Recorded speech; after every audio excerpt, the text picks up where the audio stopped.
Welcome to Outside the Lines with Ron and Scooter.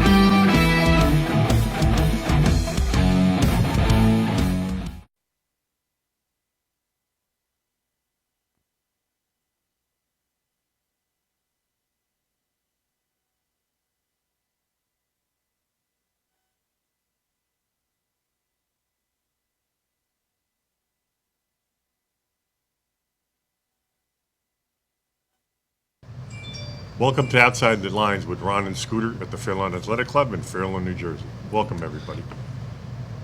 This is our second edition of our show. Our first edition went well. We had a lot of responses, overwhelmed with compliments. So we're going to take it from here. Our first topic of today is going to be the passing of Willie Mays. Willie Mays was an outstanding ball player. He was through a lot of racial problems through his life. As all the black players were, they weren't accepted. When they went to the hotels, they couldn't go into certain hotels, and the players would disperse. Some of them wouldn't go into the hotel. They'd say, we'll stay in the bus. So they had to find adequate accommodations for them. So, but he was a great ball player. He loved playing with the kids out on the streets. I know you've seen films on it. He went out there playing stickball with the kids. Like he was a regular guy. Yeah, so I mean, from the Mets' perspective, Joan Payson brought him back in 1972 because she wanted him to be back in New York where she felt he belonged. And, you know, she made that promise to him and brought him back. And she also made the promise to retire his number.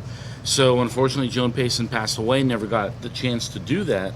But Steve Cohen did this past summer. And, you know, his number 24 is now up there on the rafters with the other Met greats. Absolutely.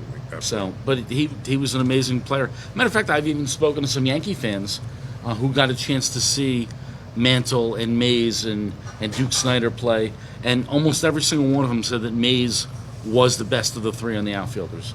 Absolutely. And, I mean, you can look up in the record books. He holds many, many, many records.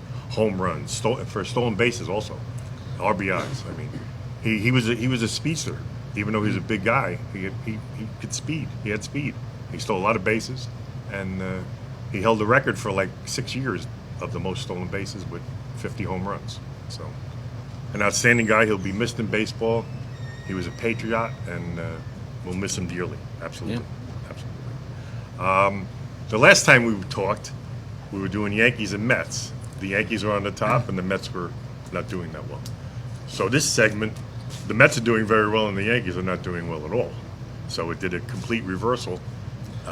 And we're coming up on the trade deadline, and we're going to talk about what benefits the Yankees should do to better their team, and the Mets to do their same thing, and we're going to see where we agree and disagree on that. So we'll start with your team first, Ron. Sure. So the last time we spoke, I was thinking the Mets were going to be sellers because they weren't playing well. At that point, they were about 8 or 9 games out in the wild card even, and now as we sit here talking, they're in second place in the wild card, so they wouldn't make the playoffs at this point. So everything that I'm hearing with some sources over in some places I can't name, the Mets are going to be looking to do some middle trading where they're not looking to trade their farm system away. They're going to get some middling players to help bolster the bullpen, number one, but also if they can grab a starting pitcher who can help them out, they're looking to do that as well. But the big chips that they have in the farm system are not on the trading block. I agree. And just like the Yankees have a lot of problems.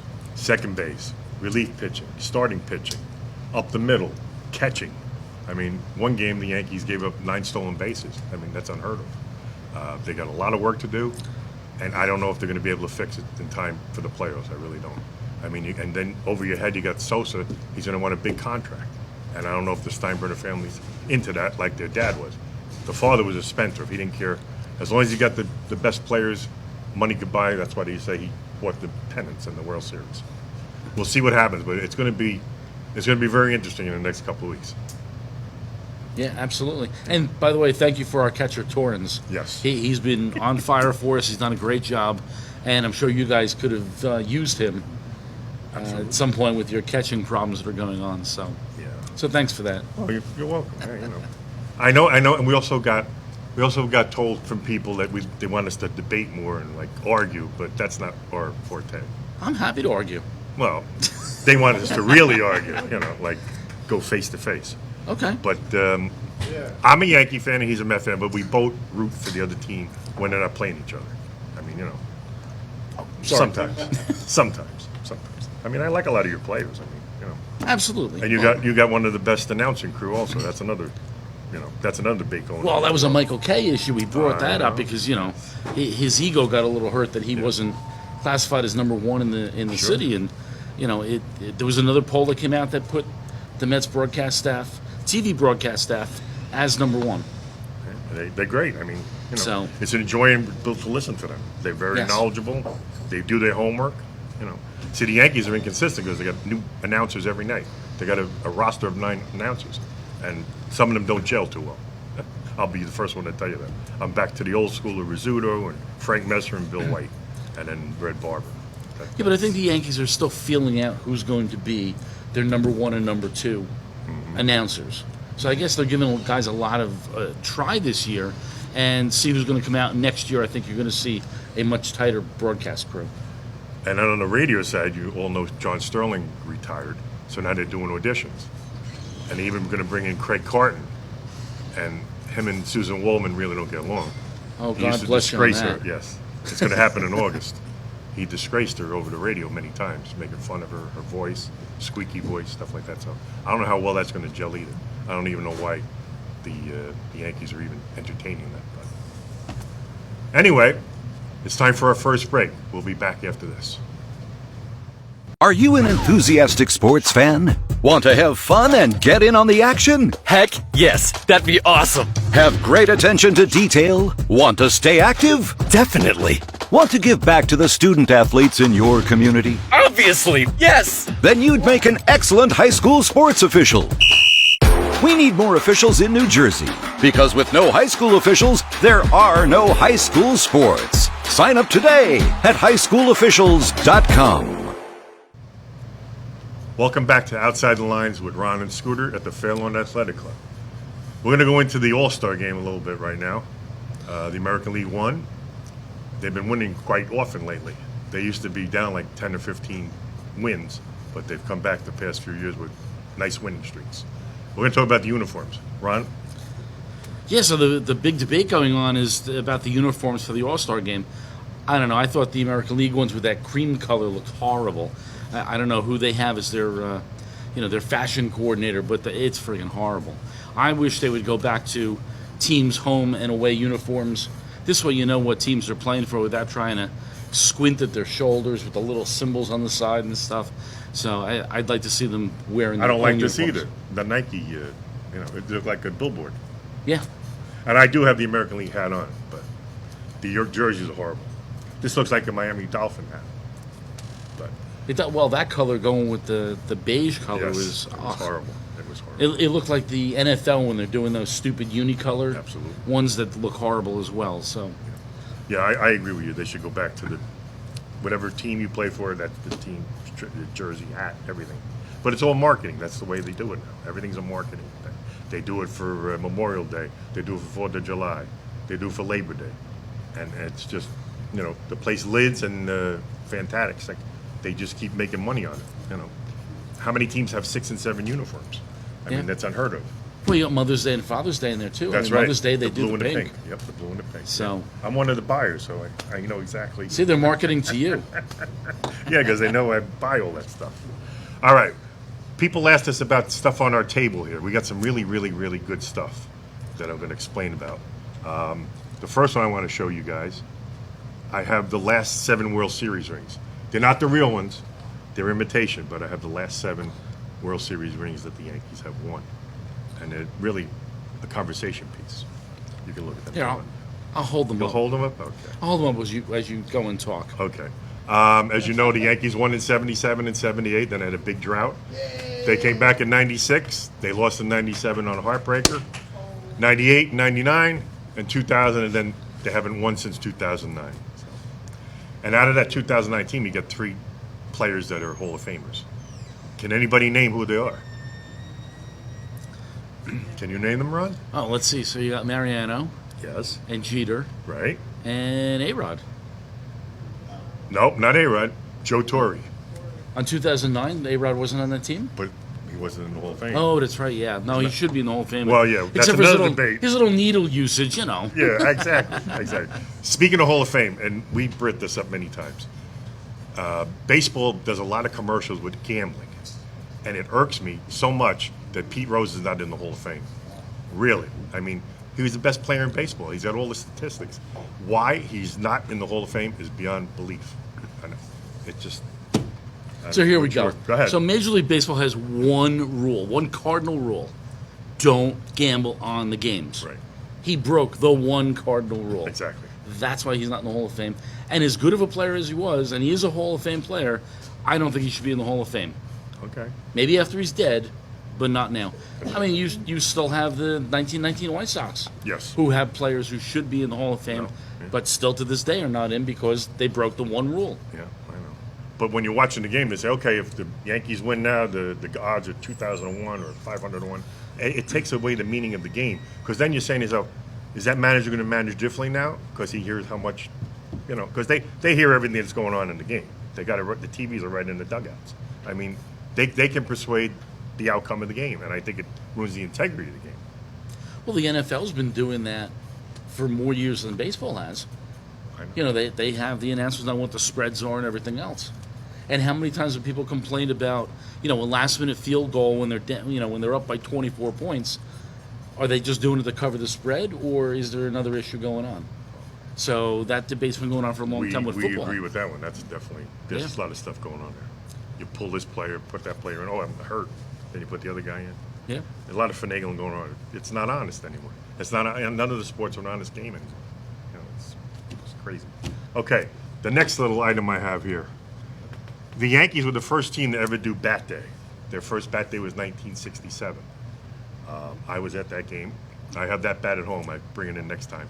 But the bat I have here is one of the ones I cherish the most because I'm a Yankee fan and I love Thurman Munson. That was my all-time Yankee favorite, and I have his bat with me right here.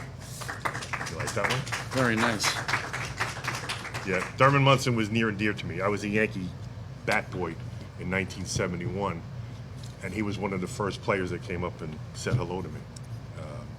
They kind of was standoffish to the kids back then. They didn't throw the balls in the stands. They hardly acknowledged you. You're lucky you got an autograph. I mean, they were really standoffish. They really were.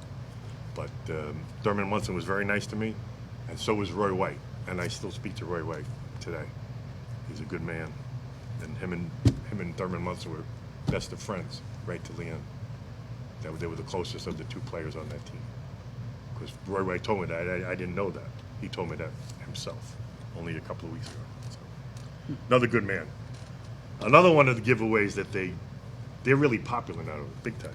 The bobbleheads. I mean, these are going crazy. And the thing that annoys me, they only give it to the first 18,000 people that come there. So these little kids are online. They've been online for 2 hours. When it gets up there, oh, son, we have no more left. Now, I go to other stadiums. Philadelphia's one of them. Everybody that comes in the stadium gets a bobblehead.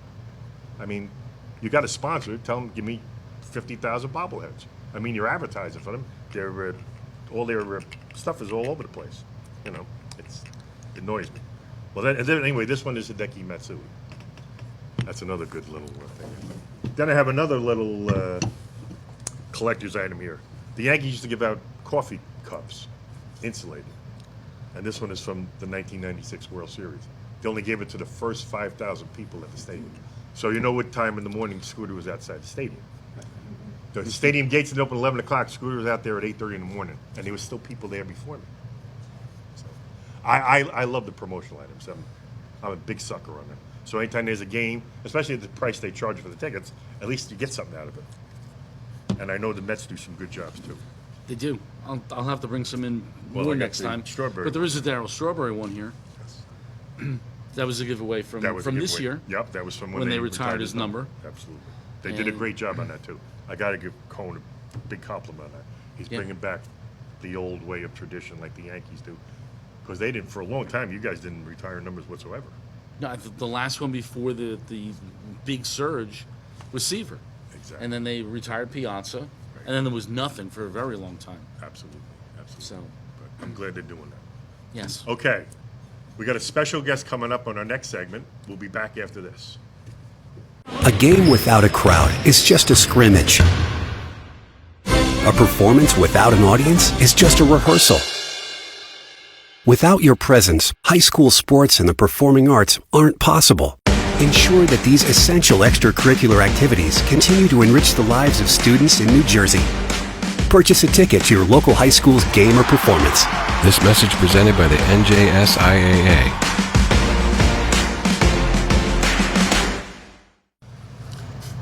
Welcome back to Outside the Lines with Ron and Scooter. We have our first special guest of the evening, Dave DeLucca, a longtime Fairlawn resident, originally from the Bronx, and he's going to tell us a little bit about lacrosse, because I know nothing about lacrosse, and Ron knows nothing about lacrosse. And we're going to turn it over to Dave. Welcome, Dave. Hi, how are you, Scooter? Thank you for having me. Ronnie, thank you for having me. You're welcome. Pleasure. So Dave, just tell us a little bit about lacrosse. How is the game played? Maybe how it started. Is there a timing mechanism? Is it Sure. like really just hockey in the air as opposed to ground? Tell us about The great thing lacrosse. about lacrosse, it incorporates multiple games. Originally, you're talking about a sport that was brought in to play by the American Indians. The different tribes would settle their beefs or their problems with other tribes with this game. The game was definitely developed by the American Indians, and that goes back through time and history. You can follow and track that back, no problem. So that's how the game originated. As the game progressed, some of our oldest universities in the country picked this game up. Princeton was one of them. Rutgers is another one, believe it or not, that goes back a long time. So there is a local flair to this. And of course, the hotbed of lacrosse is always Syracuse area and Maryland, University of Maryland. Okay. So how about the game itself? How do they play the game? Like, I know there's goals and stuff like that, Right. but you got a stick here to show us and stuff like So that. the game is played in 4 periods. There's an offensive side, a defensive side. You have a goalie. There's 10 players on the field at all time, 3 attackmen, 3 midfielders, and 3 defensemen. So defense obviously is on the defensive side of the field with the goalie. Okay, their job is to stop the opposing team from scoring, and then offense, attack, midfielders are taking the ball downfield to score on the other goalie. The field is basically similar dimensions to a football field, 50 by 100. Some places play 60 wide by 110 long, so depends, it varies. Tournament plays a little bit different, but for all intents and purposes, it's 4 periods, and the different levels, youth, high school, and the pros play longer periods. I got a question for you. Sure. You have onside and offside? We like a guy do. can't hang by the goal Correct. to just shoot it. Well, a guy can hang by the goal, but your onside and offside is 6 players on each side of the field. Okay, So one guy you got to be the lead guy. 100%, and you'll hear things on the field midi back because a defenseman can bring the ball upfield on the offensive side. He'll call midi back, so that alerts the midfield that one midfielder needs to be back on sides so that you keep that 6-on-6 going. And the goalie has his own crease too, or he can go and be a The defenseman? goalie's in a crease. Okay, the goal is 6 by 6 by 6, 6 foot tall, 6 foot wide by 6 foot long, and the goalie can advance the ball. Once he saves the ball, he becomes a regular player. Also, goalie can go all the way up the field and score on the other goal. He's got to call midi back also to make sure that they're on sides. My next question is, I see different size sticks for different, I guess, defense and offense, and I guess the big ones for the goalie. So the great thing about this game is, as it's evolved, the original stick was all wood, wood head, and leather mesh. The leather mesh was cooked and boiled, and then strung into the wood head for the original American Indian sticks that they had. Sticks have completely evolved. You now have carbon fiber shafts with polymer heads, different plastic types up here. This is the butt end here. There's always a rubber or a plastic butt end, and that's to protect the players from the end of the stick. And then this is called our mesh or our head inside the head, and this gets strung differently for different positions on the field. This would be for a midfielder or an attackman, this stick right here. What is that material of that net made of? This is a nylon or polyester. This is also advanced tremendously. You have 9 diamond, 10 diamond mesh.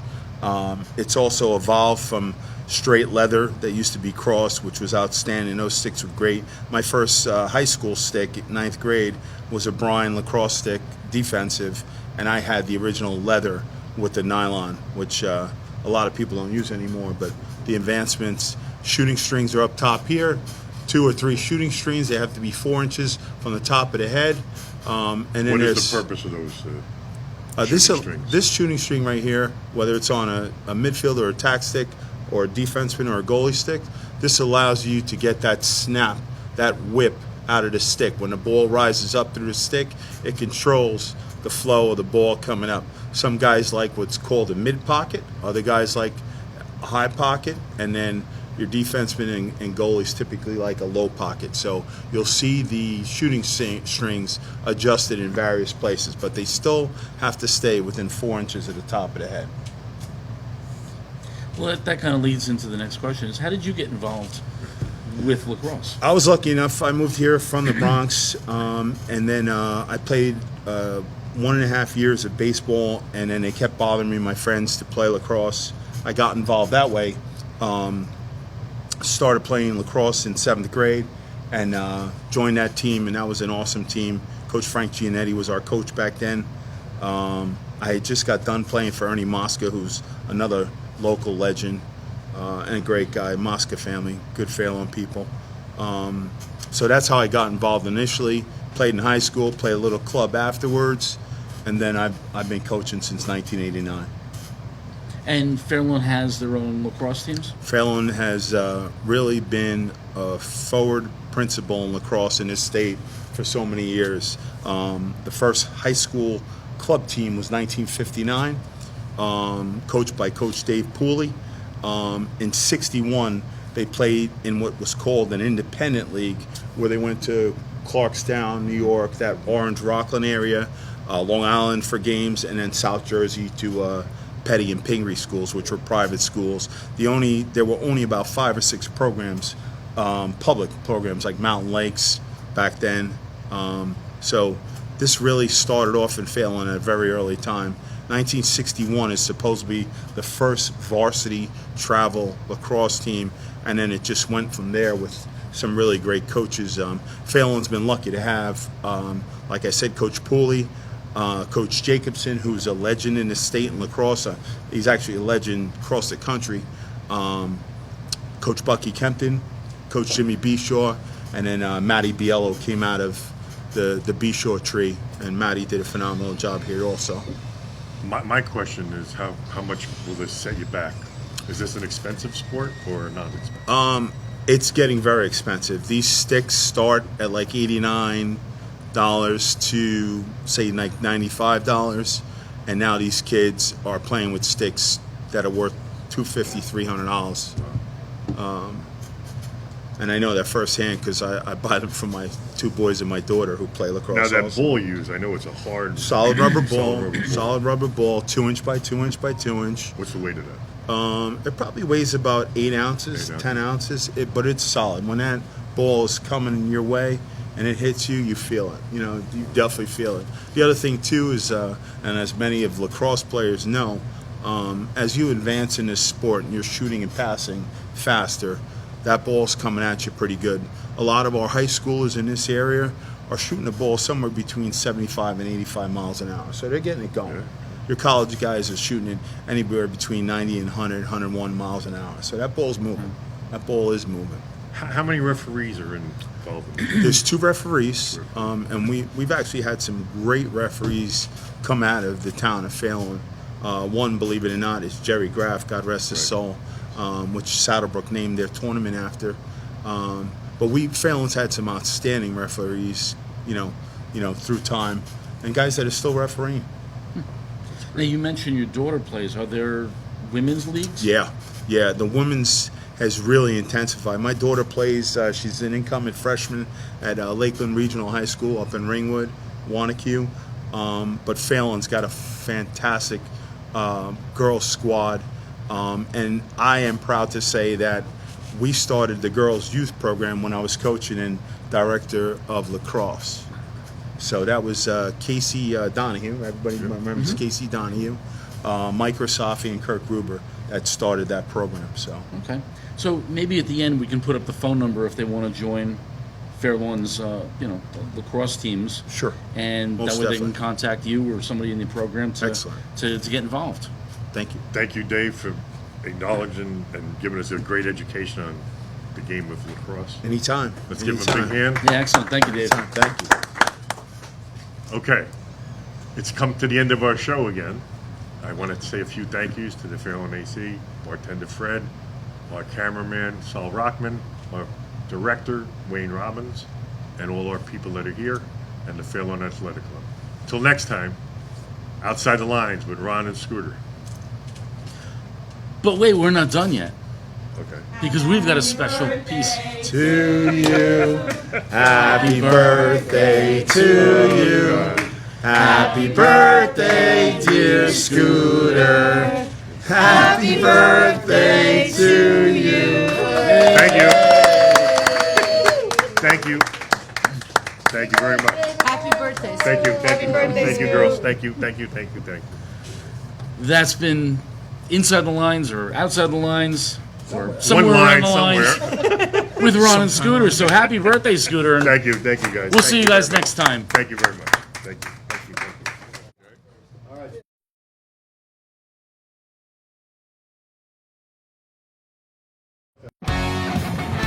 Outside the Lines was filmed at the Fairlawn Athletic Club and would like to thank them for their hospitality.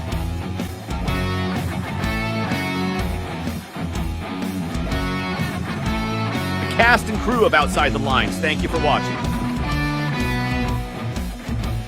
For information or to be a guest on Outside the Lines, please contact us at the number on your screen.